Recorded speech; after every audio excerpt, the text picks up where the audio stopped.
c'est parce que nous ne voulons pas accomplir les 3 éléments.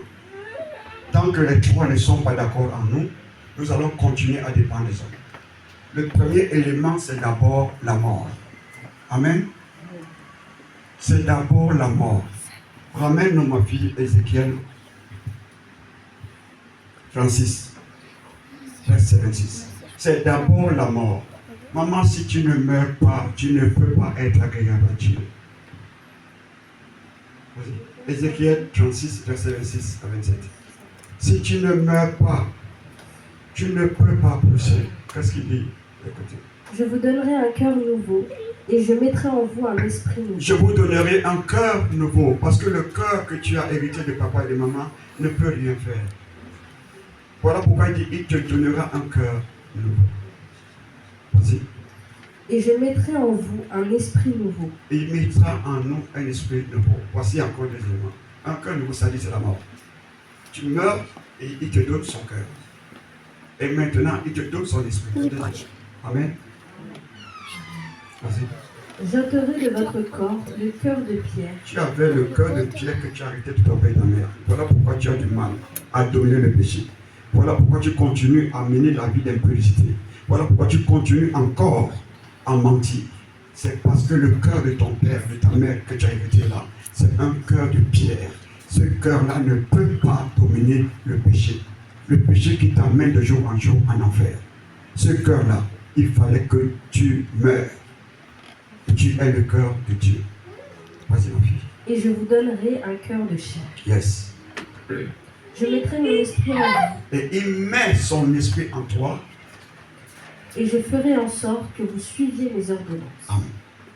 C'est son esprit en toi qui te poussera à obéir à ses ordonnances. Vas-y, finis.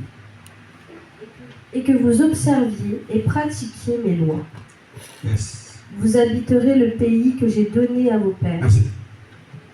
Vous observiez et vous pratiquez mes lois. Donc le cœur de papa et de maman ne peut pas pratiquer la loi de Dieu. Voilà pourquoi on continue encore à dépendre des hommes de Dieu.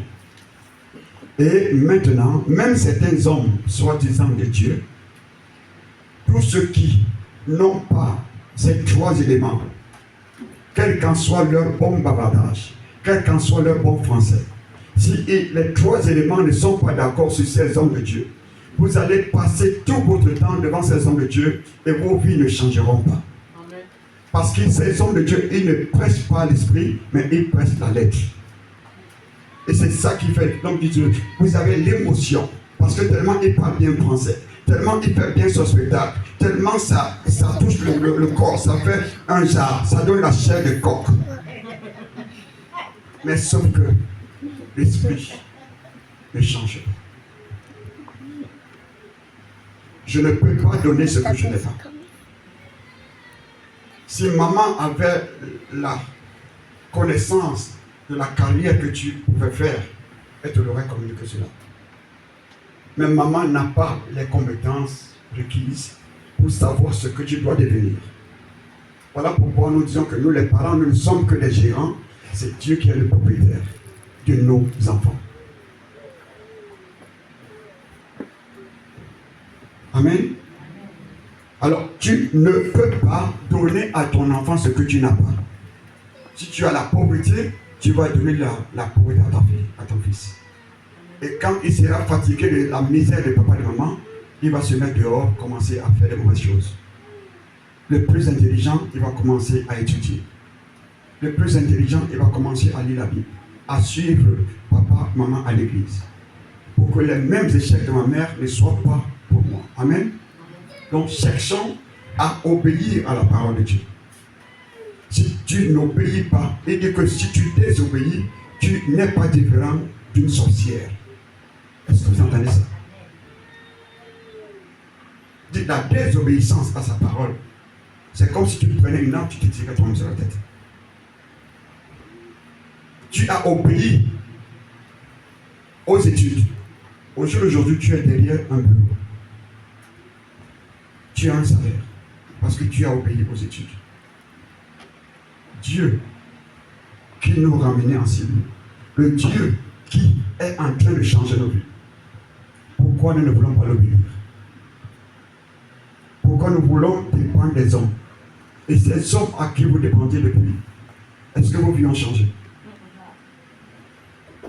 Ça ne partait que de pire en pire. Voilà pourquoi les maisons de l'Église, les maisons de Dieu sont vidées. Parce que le diable a réussi à mettre en avant les faux hommes qui ont ruiné les vrais enfants de Dieu. Parce que la plupart maintenant, ceux qui viennent à l'église à Congo-là, c'est là où on voit qu'en vous, il y a une sémence de Dieu. Parce que la fatigue de ces hommes-là devrait aussi vous éloigner des maisons de Dieu.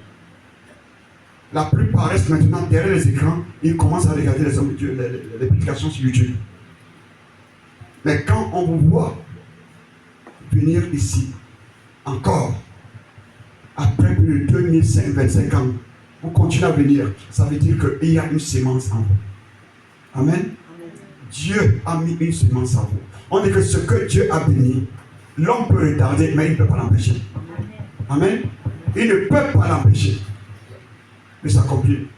Voilà pourquoi le diable, quelles qu'en soient les embuscades, les tempêtes, les vents contraires, il ne peut pas te tuer tant que les plans de Dieu ne sont pas encore accomplis dans ta vie. Beaucoup d'entre nous, si ont cherché la mort, ils ont cherché à se suicider. Mais pourquoi? Tu n'es pas mort. Parce que Dieu a un plan pour toi.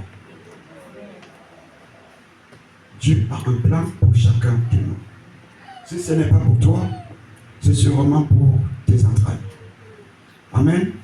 Tant que tu n'as pas encore fini de les ramener dans sa présence, de les connecter avec le Dieu de la croix, tu ne pourras pas quitter ce monde. Tant que ces enfants ne sont pas encore rentrés dans la promesse, le diable ne pourra pas t'enlever dans ce monde. Donc c'est ce que je voulais compléter cet après-midi. S'il vous plaît, attachez.